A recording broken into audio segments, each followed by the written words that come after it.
Bella Bilen, kawawa, walang award sa CV Cup. Sayang ang effort sa Leg 1.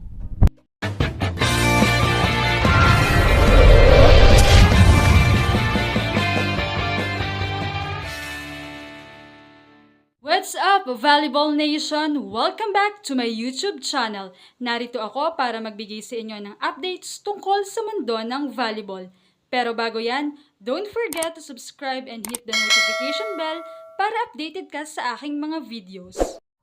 Nakabawi ang Indonesia laban sa Alas Pilipinas matapos nitong putulin ang 4 straight bronze medal finish ng Pilipinas sa CV Cup sa mga scores na 20-25, 25-19, 25-22 at 25-16 na panalo sa huling laro ng unang leg ng 2026 tournament noong linggo sa Dong An Gymnasium sa Vietnam. Ang panalong ito ang matagal nang hinihintay ng Indonesia matapos itong matalo sa Pilipinas sa kanilang nakaraang 4 na paghaharap sa CV League.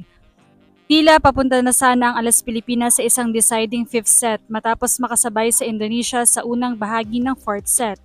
Gayunpaman rumatsada ang Indonesia sa isang matinding 12-3 finishing run mula sa 13-all na tabla upang tuluyang masiguro ang kanilang kauna-unahang CV Cup podium finish mula pa noong 2023. Ang off-the-block attack ni Bella Bilen na nagpalapit sa score sa 2015 ang naging huling puntos ng Pilipinas sa laban.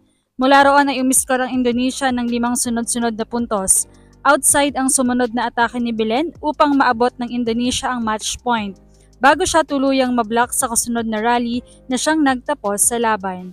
Sa pagkakatalong ito, unang beses ding nabigong makapasok sa podium ang Alas Pilipinas sa CV Cup mula noong 2023 kung saan nagtapos sila sa 4th place. Pinaunahan ni Ninya Itang ang Alas Pilipinas na nagtala ng 14 points habang nag-ambag naman sina Best Opposite Spiker Alyssa Solomon ng 13 points at Bella Bilen ng 12 points. Malakas ang naging simula ng Pilipinas sa unang set, kung saan umasa sila sa kanilang middle blockers upang makontrol ang laro. Pinasimulan ni Itang ang mahalagang 4-0 run sa pamamagitan ng 3 sunod na puntos na nagbago sa 1918 na kalamangan ng Indonesia tungo sa 2022 or 22-19 na abante ng Pilipinas. Nagdagdag naman si Del Palomata ng 3 sa huling 5 puntos ng koponan upang masalyuhan ang panalo sa unang set. Malakas namang bumawi ang Indonesia sa ikalawang set habang nahirapang maibalik ang Alas Pilipinas ang kanilang rhythm. Sinamantala ng Indonesia ang kanilang mahusay na opensa at mas matatag na floor defense upang maitabla ang laban sa tig-isang set.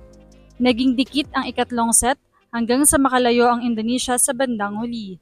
Pinangunahan ni na Arzela Pornama, Erzadina De Vega at Rara Mandarati ang isang mahalagang 4-0 run na nagpalaki sa kanilang manipis na 18-17 na abante tungo sa 22 at 17 na abante. Dahil dito napigilan nila ang huling paghabol ng Pilipinas at tuluyang nailapit ang kanilang koponan sa bronze medal match or sa bronze medal. Nanguna si Arzela Pornama sa Indonesia sa naitalang 18 points habang sina Medi Yoko at Chelsea Nortomo na tig 16 points. Samantala napansin naman ang off-game ni Bella Bilen dito na understandable naman daw dahil sa magkasunod nilang laban kontra Vietnam at Thailand ay siya ang best scorer. Subalit hindi lamang iyon ang panghinayang kundi ang pagsungkit sana niya ng kanyang first ever international award na sobrang deserve niya. Maraming fans ang nalungkot at hindi maiwasang magkomento. Bella Bilen did well, found her scoring and attacking rhythm in the international scene, played well as the second libero on court but also carried the scoring load. 2 to 3 games, pagod yan. Lahat sila pagod. Laban sa Indonesia, parang wala na yung intensity maliban kay Itang. Pipiliin ka palagi sa anumang paraan kahit subukan ka namang sirain at ibaba. Babawi ka sa leg 2. Lots of love and virtual hugs for the best girl, Bella Bilen. You did your best. Hindi naman mababa ang offense ni Bella. Na-traffic si Bella sa back row dahil hindi makapatay ng bola si Laure at ang ibang middle. Big thanks kay Itang, napapunta si Bilen sa unahan at nakascore kaso ang layo na ng score to clutch it. Big thanks to Alas Pilipinas. Bounce back next leg. You really can't bench Bilen.